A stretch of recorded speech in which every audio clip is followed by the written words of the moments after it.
10 साल तक अपनी मां द्वारा घर में बंद रखने के बाद आखिरकार उसे खरीदारी करने का मौका मिला। हालांकि उसकी मां ने अभी भी उसे बाहरी दुनिया से संपर्क करने की अनुमति नहीं दी और केवल उसके गाड़ी में वापस आने का इंतजार किया। लेकिन अपने आसपास की आज़ादी के माहौल ने लड़की को पहले से ही आकर्षित कर रखा था। अपने से छोटे बच्चों को आज़ादी से खेलते देख उसके मन में भी मां की बंदिशों से आज़ाद होने का ख्याल आया। कुछ ही देर बाद मिठाई खरीद रही मां को अपने पीछे अपनी बच्ची का शोर सुनाई दिया। जब उसने देखा कि उसकी सख्त अनुशासन वाली बेटी अचानक ऐसी हो गई है तो वह बेहद हैरान और क्रोधित हो गई। जाहिर है, मैं एक सुंदर और गरिमा में लड़की का पालन पोषण करना चाहता था, लेकिन मुझे उम्मीद नहीं थी कि चीजें इस तरह से घटित होंगी। सदैव उसकी उम्मीदों से परे अपनी मां के गुस्से भरे चेहरे को देखकर लड़की को पता था कि उसने एक बड़ी आपदा ला दी है, लेकिन उसके दिल में कोई पछतावा या आत्मदोष नहीं था, क्योंकि एनी पहले ही पिंजरे जैसी जिंदगी से तंग आ चुकी थी। यद्यपि वो शहर के सबसे अमीर परिवार में पैदा हुई थी और एक ऐसा जीवन जी रही थी जो आम लोगों की पहुंच से बाहर था, फिर भी वो हमेशा बाहरी दुनिया को देखना चाहती थी।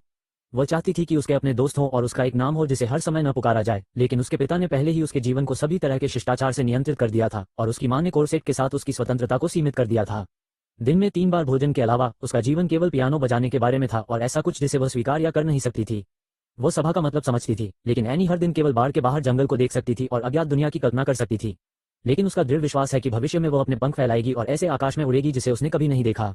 हालांकि उसकी अंतर्निहित विद्रोही भावना को हराने के लिए उसके माता पिता ने उसे एक प्रतिष्ठित बोर्डिंग स्कूल में भेजने की योजना बनाई। अपने माता पिता की हर बात सुनकर, जो उसके लिए चिंता व्यक्त करते थे लेकिन साथ ही उसे प्रतिबंधित भी कर रहे थे, एनी को दर्द और असहायता महसूस हुई और उसने पहली बार नहीं कहा। हालांकि उसके पिता ने उसे बताया कि चीजें इस बिंदु पर आ गई हैं और उसे चुनने का कोई अधिकार नहीं है, क्योंकि उन्होंने पहले ही स्कूल जाने का समय तय कर लिया था। इस समय एनी अब अपने असंतोष को दबा नहीं सकी और उसने अपने दिल में जो था कह दिया, मैं उन लड़कियों की तरह नहीं हूं, मैं नहीं जाऊंगी।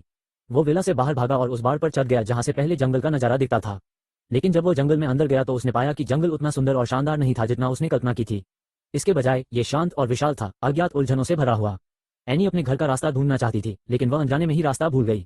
जब वो एक कांटेदार गुलाब की झाड़ी के पास पहुंची और एक छिपा हुआ रास्ता पाया तो उसने उस आदमी को भी देखा जिसने उसका जीवन बदल दिया। वो न केवल पेड़ की जड़ों से निकलने वाले पानी को पीती थी, बल्कि उससे अपना चेहरा भी धोती थी। उसका उन्मुक्त और उन्मुक्त रूप देखकर एनी भी उसे जानना चाहती थी। लेकिन जब उस आदमी ने एनी को देखा तो वो और भी अधिक। मैं चाहता था कि एनी यहाँ से जल्दी चली जाए, लेकिन वह नहीं जानती थी कि उसने ऐसी चीजें देख ली हैं जो उसे नहीं देखनी चाहिए थी और वह दुर्घटनावश मुसीबत में फंस गई थी। तुम्हें वो पानी नहीं चाहिए, लेकिन वह जहर है, मैंने तुम्हें पीते देखा है, अब क्यों? मैं बीमार महसूस कर रहा हूं। एनी ने जेसी की बाधा को नजरअंदाज कर दिया और बड़े पेड़ के नीचे झरने के पानी का स्वाद लेना चाहा। लेकिन जेसी ने अचानक उसे हिंसक तरीके से रोका और उसके व्यवहार को रोकने की कोशिश की। विपरीत लिंग के साथ पहले निकट संपर्क से एनी डर गई और प्राचीन वृक्ष से दूर भाग गई, लेकिन वह सफलतापूर्वक भागने में सफल नहीं हुई और उसे एक अन्य व्यक्ति ने रोक लिया। ये पता चला कि इस समय वो आदमी जेसी का भाई है। वो नहीं चाहता कि परिवार का रहस्य उजागर हो, इसलिए वो केवल एनी को जबरदस्ती घर ले जा सकता है और अपने माता पिता को यह निर्णय लेने दे सकता है कि उसे रहना चाहिए या जाना चाहिए। हालांकि जब एनी के माता पिता ने उसे देखा तो वे भी उलझन में पड़ गए, क्योंकि यह पहली बार था जब उन्होंने ऐसी स्थिति का सामना किया था और वे एक छोटी लड़की को चोट पहुंचाने का साहस नहीं कर पा रहे थे। एनी ऑफ, पता चला है कि प्राचीन वृक्ष से निकलने वाला झरने का पानी न केवल लोगों की प्यास बुझा सकता है, बल्कि उन्हें युवा और अमर रहने की क्षमता भी दे सकता है। अपने रहस्य को उजागर होने से बचाने और चोट लगने से बचने के लिए परिवार केवल जंगल की गहराई में रह सकता है। हालांकि वे लंबे समय तक दुनिया से अलग रहने के बाद ऊब और नीरस महसूस करेंगे, इसलिए वे 10 साल तक रहने के लिए अपने पसंदीदा स्थानों पर चले जाएंगे। 10 साल बाद एक दिन वे उस जंगल के केबिन में वापस आ जाएंगे जहां वे कभी रहते थे। लेकिन इस बार एनी के अचानक प्रकट होने से वह रहस्य उजागर हो गया जो उन्होंने लंबे समय से छुपा रखा था। उन्होंने एनी से निपटने का एक तरीका भी सोचा, जो था उसका पेट भरकर स्वादिष्ट भोजन खिलाना और उसे तब तक यहाँ रहने देना जब तक वो वास्तव में। उन्होंने वादा किया कि वे उसे रहस्य बताए बिना घर जाने देंगे, लेकिन एनी ने जेसी के परिवार से वादा किया कि वो प्राचीन वृक्ष का स्थान नहीं बताएगी। उसके पिता को भी लगता था कि एनी ऐसी व्यक्ति नहीं है जो झूठ बोलकर भाग जाए, लेकिन उसके भाई का मानना था कि हर कोई कभी न कभी झूठ बोलता है और वे एनी पर भरोसा करके उसे सिर्फ एक वादे के कारण जाने नहीं दे सकते थे। लेकिन जेसी का मानना था कि एनी ऐसा नहीं करेगी। आप कहना चाहते हैं कि आप थके हुए हैं।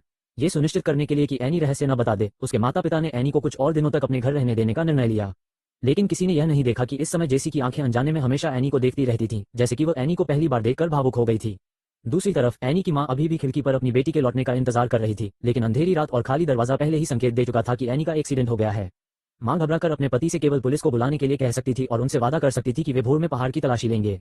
जब काले बादल धीरे धीरे सूरज की रोशनी से छट गए और क्षितिज पर गुलाबी और नारंगी सूरज की रोशनी दिखाई देने लगी, तो जेसी एनी के बिस्तर के पास आया और उसे एक जगह ले जाना चाहता था। एनी को थोड़ी नींद आ रही थी, लेकिन उसने जेसी की दयालुता को अस्वीकार नहीं किया। वे ऊपर चढ़ते गए और अंततः उस स्थान पर पहुंचे जिसका उल्लेख जेसी ने किया था जब सूर्य अपने सबसे सुंदर रूप में था।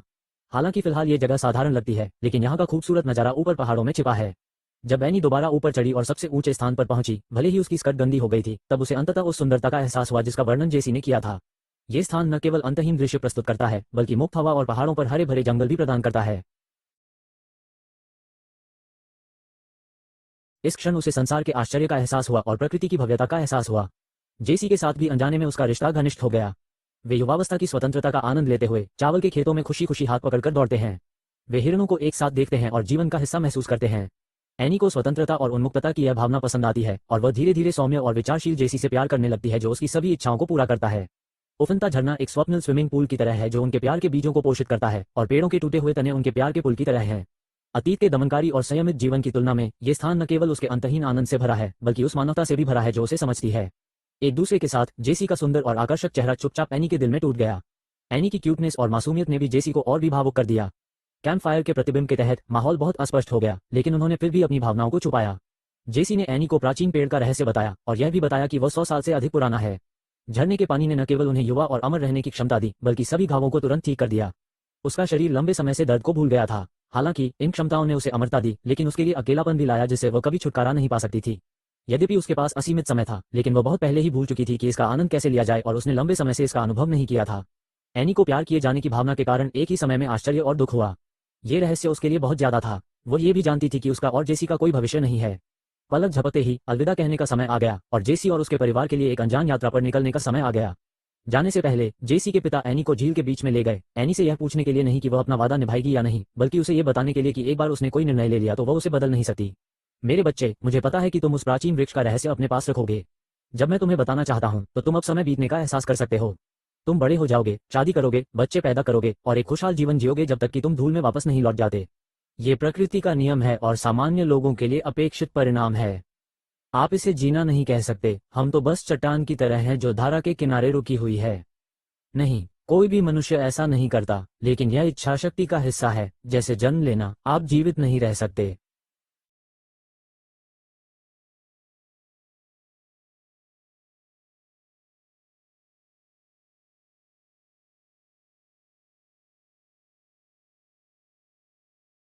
हमारे मरने के साथ उस जीत से मत डरो, अखमीरी जिंदगी से मत डरो। जेसी के पिता के शब्दों ने एनी को गहराई से छू लिया, लेकिन उसने अभी तक ये तय नहीं किया था कि इस समय पीना है या नहीं। जेसी के पिता के साथ उसकी बातचीत एक रहस्यमय आदमी ने देख ली थी। उसने एनी के पिता को ढूंढ निकाला और उनके ठिकाने का इस्तेमाल वन प्रबंधक को ब्लैकमेल करने के लिए किया। वह जानता था कि एनी के पिता सहमत होंगे क्योंकि जंगल उनके लिए किसी काम का नहीं था, लेकिन रहस्यमयी आदमी के लिए यह अनंत जीवन पाने का एक मौका है। वह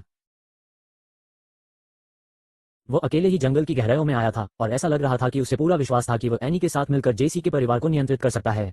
लेकिन एनी के पिता ने उनकी बात पर पूरी तरह से विश्वास नहीं किया और वे भी बड़ी संख्या में लोगों को जंगल की गहराइयों में ले गए।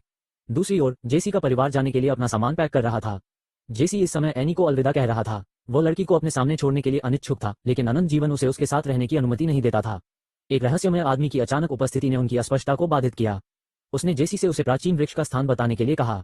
ऐसा लग रहा था कि वह पहले से ही अनंत जीवन का रहस्य जानता था। ये पता चला कि वह दशकों से जेसी के परिवार का अनुसरण कर रहा था और वह न केवल ये जानता था कि वे ऐसा करेंगे। वे काफी घूमते रहे हैं और उन्हें पता है कि पिछले कुछ दशकों में उनके परिवार की आयु में कोई बदलाव नहीं आया है। जेसी के पिता उसे उस प्राचीन वृक्ष के बारे में बताना नहीं चाहते थे, लेकिन उन्होंने यह उम्मीद नहीं की थी कि वह रहस्यमय आदमी बंदूक निकाल लेगा, एनी को बंधक बना लेगा और जेसी के शरीर में गोली मार देगा। तुमने कहा था कि तुम थक गए हो। जेसी दर्द से जमीन पर गिर पड़ा, लेकिन तुरंत फिर खड़ा हो गया। इस समय एनी को एहसास हुआ कि उसने जो कुछ भी कहा था वह सच था और रहस्यमय व्यक्ति ने इस तथ्य की भी पुष्टि की कि उनमें अमरता प्राप्त करने की क्षमता थी। जैसे ही वो अधिक से अधिक पागल होती जा रही थी और एनी की सुरक्षा का उपयोग करके जेसी से उस प्राचीन वृक्ष का स्थान बताना चाहती थी, जेसी की मां चुपचाप रहस्यमय आदमी के पीछे आई और एक हथियार से उसे नीचे गिरा दिया। रहस्यमयी आदमी की सांस रुक गई और एनी को सफलतापूर्वक बचा लिया गया, लेकिन उसकी मां जमीन पर सिकुड़ कर बैठी रही, आत्मदोष और अपराध बोध से भरी हुई। वो अनंत जीवन के कारण दूसरों को चोट नहीं पहुंचाना चाहती थी, लेकिन जब वो दर्द और उदासी में थी तभी दूर से बड़ी संख्या में पुलिस अधिकारी वहां पहुंचे। जेसी पहले अपने भाई के साथ ही जा सकती थी और उसके माता पिता बिना किसी संदेह के चले गए थे। उन्हें जेल में डाल दिया गया और सबसे क्रूर फांसी की सजा दी गई। यद्यपि एनी ने यह समझाने की पूरी कोशिश की कि जेसी के परिवार ने उसे चोट नहीं पहुंचाई या उसे कैद नहीं किया तथा रहस्यमय व्यक्ति की दुर्घटना उसे चोट पहुंचाने के कारण हुई थी, फिर भी अकेले उसकी गवाही न्यायाधीश के निर्णय को बदलने के लिए पर्याप्त नहीं थी। पुलिस के चले जाने के बाद एनी शयन कक्ष में बैठकर जेसी के आने और स्थिति को बदलने का इंतजार करने लगी। लेकिन वो तब तक इंतजार करती रही जब तक बाहर बिजली नहीं चमकने लगी, गड़गड़ाहट नहीं होने लगी और तेज हवाएं नहीं चलने लगी, लेकिन फिर भी जेसी का कोई पता नहीं चला। और जब वो वास्तव में हताश महसूस कर रही थी, जेसी अचानक उसकी खिड़की पर प्रकट हुई। वो अपने माता पिता को बचाने और प्राचीन वृक्ष के शाश्वत जीवन के रहस्य की रक्षा करने के लिए आई थी। ये सुनने के बाद एनी ने आखिरी बार मदद करना चाहा। जेसी को एक बार मारा था क्योंकि वो उससे इतनी जल्दी अलग नहीं होना चाहता था। जब एनी रोते हुए पुलिस स्टेशन में पहुंची और पुलिस को बताया कि कुछ बुरे लोग उसका पीछा कर रहे हैं, तो पुलिस बिना कुछ कहे थाने से भाग गई। लेकिन उसने कोई दुष्ट खलनायक नहीं देखा, केवल रहस्यमयी कपड़े पहने दो आदमी देखे। चेतावनी के बाद पुलिस ने उन पर निर्णायक हमला किया, लेकिन कई गोलियां लगने के बाद वे बिना किसी नुकसान के पुनः उठ खड़े हुए। इस भयावह व्यवहार के साथ साथ आसपास के आकाश में चमकती बिजली और गड़गड़ाहट के कारण पुलिस ने जल्दबाजी में भागने का निर्णय लिया। जब वो भाग रहा था, एनी ने जेसी के माता पिता को सफलतापूर्वक बचा लिया, लेकिन उन्हें बचाने का मतलब ये भी था कि वे अब शहर में नहीं रह सकते थे। याद करो, जब हम मिले थे तो कितने खुश थे और जब अलग हुए थे तो कितने दुखी थे। मैं मरते दम तक तुमसे प्यार करता रहूंगा।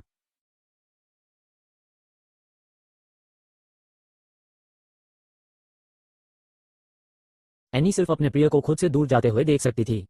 इस पल उसके दिल में दर्द और निराशा तुरंत उमड़ पड़ी और वह सिर्फ इस तथ्य को स्वीकार कर सकती थी कि जेसी उड़ती रेत, बिजली और गड़गड़ाहट के बीच चला गया था।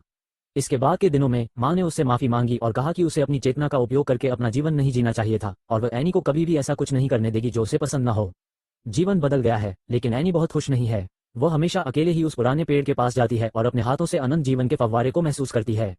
शायद वह जेसी से हुई मुलाकात की यादों को ताज़ा कर रहा था, या शायद वह इस उलझन में था कि झरने का पानी पिए या नहीं। जब एनी शहर छोड़ने के लिए गाड़ी में बैठी तो उसने अपना चुनाव कर लिया। कभी भारी भरकम और परेशानी पैदा करने वाली घोड़ागाड़ियों की जगह अब धीरे धीरे आधुनिक कारों ने ले ली है और जेसी भी यादों से भरे शहर में मोटरसाइकिल से वापस आया। शहर बहुत बदल गया है। अब वहाँ रेत नहीं उड़ रही है, लेकिन जेसी को अपनी प्रेमिका का कोई सुराग नहीं मिल पा रहा है। वो अपनी बाइक पर उस घर की ओर जाता है जहाँ वह एनी को ढूंढ रहा था। हेलमेट उतारने के बाद भी उसकी शक्ल 18 साल की ही बनी हुई है।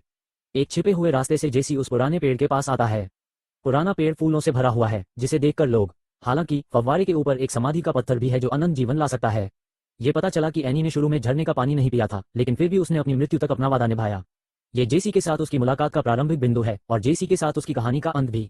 जेसी की आंखों के सामने मूल दृश्य पुनः प्रकट हो गए। चावल के खेतों में उनकी बेतहाशा दौड़, झरने के नीचे एक दूसरे को निहारना और कैंप फायर के पास उनका रोमांटिक नृत्य, ये सभी जेसी की अविस्मरणीय यादें बन गए हैं। जेसी यह भी जानती थी कि एनी ने उसे छोड़ा नहीं है, बल्कि एक अलग तरीके से उसके साथ रही है और हमेशा उसके साथ रहेगी। एनी ने अपने तरीके से एक शानदार जीवन जिया, प्यार का आनंद लिया और अलगाव का दर्द भी चखा और अंततः नियमों का पालन करते हुए शांतिपूर्वक मृत्यु की ओर चल पड़ी।